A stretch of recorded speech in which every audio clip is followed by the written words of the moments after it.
برسوں سے کشمیر کی جدوجہد آزادی کو ہندوستان کی ظالم فوج اور RRS کے غنڈے ان کا راستہ نہیں روک سکے، اور کشمیر میں جس طرح لوگوں نے قربانیوں سے کشمیر کی آزادی کی تحریک کو زندہ رکھا ہوا ہے، وہ ساری دنیا میں مانا جا رہا ہے۔ جس طرح انہوں نے میڈیا ہاؤسز پر حملے کیے ہیں، جس طرح صحافیوں کو شہید کیا ہے، جس طرح بے گناہ لوگوں کو پولیس مقابلوں میں مارا ہے، اس کے باوجود ہندوستان کو وہاں کوئی کامیابی نہیں حاصل ہو سکی۔ 30 لاکھ سے زیادہ انہوں نے جعلی ڈومیسائل بنائے ہیں تاکہ اسرائیل کے طرز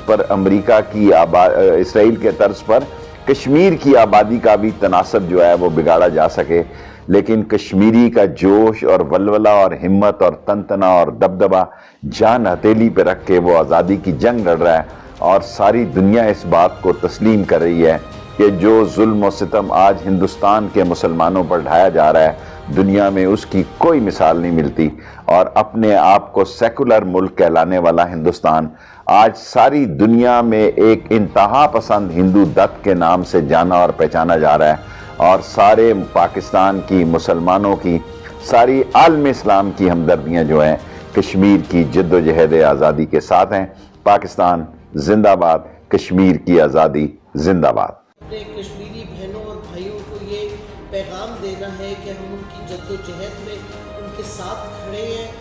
جس قسم کی ان کو سپورٹ چاہیے ہم دیں گے اور دے رہے ہیں۔ اور پرائم منسٹر عمران خان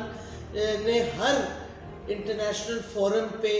کشمیریوں کی جدوجہد کا، کشمیریوں کے ساتھ جو ظلم اور تشدد ہندوستان کر رہا ہے اور جو BJP کی حکومت کا نیریٹو ہے فیشزم کا، اس کے خلاف آواز اٹھائی ہے عمران خان نے۔ اور میں سمجھتی ہوں کہ یہ جو ایک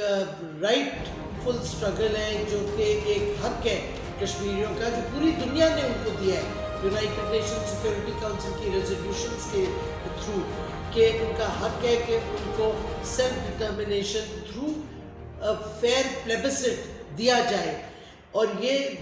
دنیا کو بھی یاد کرانا ہے ہر وقت کہ یہ ان کا پلیج ہے کشمیریوں کے ساتھ، اور کشمیر ایک ڈسپیوٹ ہے جو ابھی تک یونائٹڈ نیشنز نے اس مسئلے کو حل نہیں کیا۔ یہ میں سمجھتی ہوں سب سے پرانا ایک ڈسپیوٹ UN سیکورٹی کاؤنسل کے ایجنڈا پہ ابھی تک ہے۔